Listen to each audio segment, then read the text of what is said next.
বন্দে পুরুষোত্তম পরম প্রেমময় দয়াল শ্রী ঠাকুর অনুকূল চন্দ্র রাতুল চরণে কোটি কোটি প্রণাম। ইষ্ট পরিবারের সকলের চরণেই প্রণাম জানাই। তো ইষ্টপ্রাণ দাদা মায়েদের আনন্দিত জয়গুরু।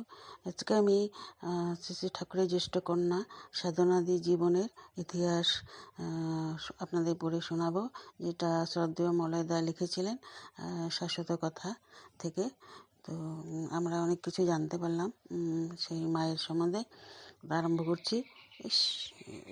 পাবনার বুক চিরে পদ্মা তখন বয়ে চলতে হয় মায়াতপুরের পাশ দিয়ে। তো সেখানে 1295-তে আবির্ভূত হয়েছিলেন শ্রী শ্রী ঠাকুর অনুকূলচন্দ্র। তারই ঘর আলো করে 1327 সনের 23শে আষাঢ় বুধবার রাত্রি 12টায় জন্ম নিয়েছিলেন কন্যা, তার নাম সাধনা। তো এই কোনো সাধারণ কন্যা ছিলেন না, তিনি ছিলেন বাবার মানস কন্যা, এমন একটি শব্দবন্ধ যার গভীরতা রক্ত সম্পর্কের সীমানা ছাড়িয়ে যায়, যা বোঝাতে ভাষাও যেন হার মানে। সব থেকেই সাধনা মধ্যে ছিল নর্মস্নিগ্ধ স্বভাব, অথচ সমবয়স্কা মেয়েদের সাথে সহজাত নেতৃত্ব। তিনি আদেশ করতেন না, শুধু নিজের উপস্থিতি দিয়ে পথ দেখাতেন। মাস্টারমশাই নগেন বসুর পাঠশালায় তার হাতে করি, আর সেখানে জীবনের এক অমূল্য প্রাপ্তি। মাস্টারমশাই কন্যা কমলা, যিনি হয়ে উঠেছিলেন সাধনার জন্মবদী নিত্যসঙ্গী। একসঙ্গে বর্ণপরিচয়, একসঙ্গে বেড়ে ওঠা, একসঙ্গে জীবনের প্রতিটি বাঁক পেরোনো। ভাগ্যের নিষ্ঠুর কি রসিকতা! কমলায় একদিন বহু বছর পরে কাপা হাতে কলম ধরে লিখে যান সাধনার স্মৃতিকথা। কারণ সাধনা নিজে আর কলম ধরার সুযোগ পাননি। বিএ পাশ করে শিক্ষার অহংকার তার কখনো স্পর্শ করেনি। যারা তাকে দেখেছেন তারা বলতেন, রূপে গুণে লক্ষ্মী সরস্বতী, চিরপবিত্র, চিরসুন্দর, চিরনর্ম, দেবী প্রতিমার মতো তার মুখশ্রী, আর তেমনি মধুর তার কথা, তার চলা, তার ব্যবহার। বাবার কাছে তিনি একদিন শুনেছিলেন, জানিস মেয়েদের কেমন করে হাঁটতে হয়? সবাই যে তার মতো করে উত্তর দিয়েছিল, কারো উত্তর সঠিক হয়নি। শ্রী ঠাকুর বলেছিলেন, প্রতিটি মেয়ের চোখ রাখা উচিত বুড়ো আঙুলের দিকে। বিনয়ের সেই পাঠ সাধনা কোনোদিনই ভোলেননি, আমৃত্যু পর্যন্ত মেনে চলেছিলেন সেই নিয়ম। তো সেই সাধনা পড়ার ঘরে ছুটিয়েছে এবং খুবই উচ্ছ্বাস, খুবই অস্বাভাবিক দীপ্তি।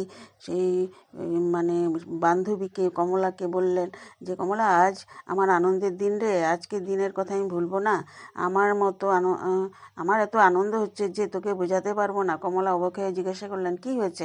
বলছি, আমি আজকে নাম পেয়েছি, দীক্ষা পেয়েছি। দীক্ষা কে দিয়েছি জানিস? আমার বাবা নিজে আমাকে দীক্ষা দিয়েছেন। বলতে বলতে তার দুই চোখে অশ্রুধারা নেমে পড়ল। কমলা তখন বলল যে, এতে আবার কাঁদবার কি আছে? তখন বলল, ধুর বোকা, আমি কাঁদছি নাকি, এটা আনন্দের চোখের জল আসছে রে। তো সেই কথাগুলো আজও ইতিহাসের পাতায় অমলিন হয়ে আছে। শোন কমলা, এতদিন আমার বাবা বাবাই ছিলেন, আজ থেকে আমার বাবা আমার গুরু, আমার বাবা আমার ইষ্ট, আমার বাবা আমার আদর্শ। যে পিতা তাকে জন্ম দিয়েছিলেন সেই পিতাই হয়ে ওঠেন তার জীবনে একমাত্র দিশারি, একমাত্র আশ্রয়, একমাত্র ইষ্ট। আর এই আত্মসমর্পণের গভীরতা বোধহয় ব্যাখ্যা করে কেন সাধনা এত অল্প বয়সে এত বড় দায়িত্ব বহন করতে পেরেছিলেন এত সহজভাবে, এমন নিঃশব্দে। আশ্রমে মেয়েদের জীবনে সাধনা ছিলেন এক নিভৃত প্রদীপ শিখা। তারই পরিচালনায় প্রতিদিন সকাল সন্ধ্যা ইষ্টপূজা, বিনতি প্রার্থনা, নাম ধ্যান অনুষ্ঠিত হতো। তার হাত ধরে আশ্রমের মেয়েরা একে একে দেবীভাবের অধিকারিণী হয়েছিলেন। তিনি নিজে নাটক রচনা করতেন, নিজে পরিচালনা করতেন মঞ্চ অভিনয়, এক অভিনব জগৎ। সেখানে পুরুষের অধিকার ছিল না, এমনকি দর্শকের স্থানেও নয়। মেয়েরাই লিখত, মেয়েরাই অভিনয় করতো, মেয়েরাই দেখত। তার রচিত সংঘমিত্রা নাটকখানি আজও ইতিহাসের তলে হারিয়ে গেছে, একটি পাতা বৈশিষ্ট্য নেই। অথচ স্বয়ং শ্রী শ্রী ঠাকুর একদিন স্বীকার করেছিলেন, সাধনার লেখার ধাঁচ আমার লেখার মতো। এই একটি মাত্র বাক্যে বোঝা যায় কতখানি প্রতিভা নিঃশব্দে ঝরে পড়ে গেছে কালের গর্ভে।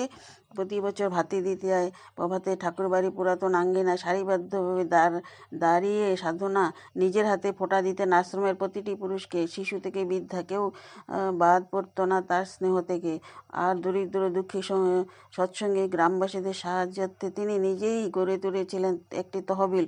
পুরানো কাপড়, সামান্য পোশাক সংগ্রহ করে সেই দায়িত্ব বহন করেছিলেন নিজের কাঁধে, নিঃশব্দে, প্রচারবিহীনভাবে। 1345 আষাঢ় মাসে সাধনার বিবাহ হলো সুধাংশু সুন্দর মৈত্রীর সঙ্গে রূপগুণে বিদ্যা চরিত্রে যেমনি ছিলেন তার যথার্থ সহচর। শ্রী ঠাকুর নিজে আশ্রমের নিকটে গড়ে দিলেন তাদের নতুন সংসার। সুধাংশু মিশে গেলেন আশ্রমের কর্মযোগে এবং পাওয়ার হাউস, রাসায়নিক গবেষণাগার, ঠাকুরের নিজস্ব ফর্মুলা অনুযায়ী ওষুধ আবিষ্কার, সর্বত্র তিনি হয়ে উঠলেন শ্বশুরমশাইয়ের দক্ষিণ হস্ত। সাধনার ছোট বোন সান্ত্বনা দেবীরও বিবাহ হলো সুধাংশু সুন্দরের অনুজ অপূর্ব সুন্দরের সঙ্গে, যিনি কবি, গল্পকার, সঙ্গীতজ্ঞ, এক তরুণ যার কণ্ঠ শুনলে শ্রোতা স্তব্ধ হয়ে যেত। প্রকাণ্ড জামাই বাড়ি, দুই বোন একই বাড়িতে, দুই ভগ্নিপতি একত্রে কর্মরত, যেমন হিমায়তপুর বুকে উঠেছিল এক খণ্ড স্বর্গ। কজনের ভাগ্যে এমন সুখ জোটে? দুই দেবীর বিপুত্র বুধিকে পেয়ে খুবই সুখী হয়েছিলেন সুধাংশু সুন্দরের মা বাবা। কিন্তু সাধনাদির আয়ু ছিল অল্প। তৃতীয় সন্তান হওয়ার সময় তিনি এই দেহ ত্যাগ করেন। ডক্টর প্যারিমোহনের নির্দেশে কলকাতায় নিয়ে যাওয়া হয়েছিল, কিন্তু জমে মানুষের মধ্যে সেই টানাটানি ভয়ঙ্কর হলো, শেষ রক্ষা হলো না। এই দয়ালের প্রাণের দুলালিকে ধরে রাখা গেল না এই পৃথিবীর বুকে। 24 বছর বয়সে 1351 সনে নিভে গেল অনির্বাণ প্রদীপ। একই বছরে বৈশাখ, জ্যৈষ্ঠ, আষাঢ় পরপর 3টি মাস, মানে 3টি প্রাণ, কিশোরীমোহন, মাস্টারমশাই, শশীভূষণ আর সাধনা, 3টি শোকে একসঙ্গে আশ্রয় পড়ল আশ্রমের প্রতিটি কোণে। আমরা নারী নীতি গ্রন্থটি যে বাণীটি পাই, সেই কন্যাকে লেখা সেই চিঠি, সেই প্রত্যক্ষণে আজ প্রতিধ্বনিত হয় যে, মেয়ে আমার, তোমার সেবা, তোমার চলা, তোমার চিন্তা, তোমার ভালো পুরুষ জনসাধারণের ভিতরে যেন এমন একটা ভাবে সৃষ্টি করে যাতে তারা নতমস্তকে নতজানু হয়ে সম্ভ্রমে ভক্তি গদগদ কণ্ঠে মা আমার, জননী আমার বলে মুগ্ধ হয়, বুদ্ধ হয়, তৃপ্ত হয়, কৃতার্থ হয়। তবেই তুমি মেয়ে, তবেই তুমি সতী। তো যারা তাকে চিনতেন, যারা তার স্নেহসয় বেড়ে উঠেছিলেন ইতিহাসের বিচ্ছিন্ন কোনো ছেঁড়া পাতায়, যারা তাকে জেনেছেন, তাদের স্মৃতিতে সাধনা আজও এক নিভৃত প্রদীপ, অকালে নিবাদিত, তবুও তার শিখা আজও কোথাও না কোথাও স্পষ্টভাবে জ্বলে। 106 বছর আগে ঠিক এই তারিখেই 7ই জুলাই এক বুধবার গভীর রাতে হিমায়তপুরে সেই পুণ্যভূমিতে ভূমিষ্ঠ হয়েছিলেন এই কন্যা। ক্যালেন্ডারে পাতায় দিন ফিরে আসে প্রতি বছর নিঃশব্দের নিয়মে মেনে, কিন্তু কয়জন মনে রাখেন এই তারিখ? একদিন দেবী প্রতিমার মতো মুখ নিয়ে পৃথিবীকে আলো দেখাতে জন্ম নিয়েছিলেন একজন, যিনি নিজের সমস্ত জীবন উৎসর্গ করেছিলেন অন্যের সেবায়, যিনি নিজের বাবার চরণে, নিজের গুরু, নিজের ইষ্ট, নিজের আদর্শকে খুঁজে পেয়েছিলেন সম্পূর্ণ আত্মসমর্পণে, কোনো দ্বিধা ছাড়াই। তো আমরা মাতৃ সম্মেলনের প্রথম স্তোত্র পাঠ যেটা করি, পূজনীয় স্বাধীনতা রচিত, যেটা আমি 2 লাইন বলছি। আমার ইষ্ট, আমার আদর্শ, আজ থেকে আমার জীবন তোমার, তোমার বৃদ্ধি আমার বৃদ্ধিকে স্পর্শ করুক, তোমাকে প্রতিষ্ঠা করে আমার জীবনে সর্বপ্রধানবত হোক। তো নারীর নীতিতে তুমি বলেছ, তুমি কল্যাণী রূপে, সতী রূপে, নারী রূপে আমাকে আমার বৈশিষ্ট্যে বর্ধনশীলা দেখতে চাও। শপথ করছি আমার জীবনে প্রতি মুহূর্তে আমি তোমাকে, তোমার এই ইচ্ছাকে পূর্ণ করতে চেষ্টা করব। তো এই সাধনাদি রচিত এটি আমরা বৃহস্পতিবার মাতৃ সম্মিলন বা ঘরে পড়ে থাকি। দেখি বাবা বা পিতা বা গুরুর প্রতি এত মানে ভক্তি নিষ্ঠা। তো তিনি যে বাবাকে গুরু বলে মেনে এবং সব কথাগুলো লিখেছিলেন। তো এখানে খুব ভালো লাগলো এবং আমার পড়ে ভালো লাগলো, তাই আপনাদের সাথে শেয়ার করলাম। কলকাতা থেকে যখন ফিরে এলেন বড় মা, শ্রী ঠাকুর পাগলের মতো চিৎকার করে জিজ্ঞাসা করলেন, ওগো আমার সাধনা কোথায়, আমার সাধনা কই? স্থির গম্ভীর ভাঙা চোরা কণ্ঠে বড় মা উত্তর দিলেন, ফিরিয়ে আনতে পারিনি গো, ওকে রেখে এসেছি কলকাতা মহাশ্মশানে। সেই পিতা লক্ষ লক্ষ মানুষের ভগবান স্বরূপ পূজিত হন, তিনি কন্যার মৃত্যুশয্যার সামনে সেই পিতাও ছিলেন নিতান্ত অসহায়, নিতান্ত একজন মানুষ।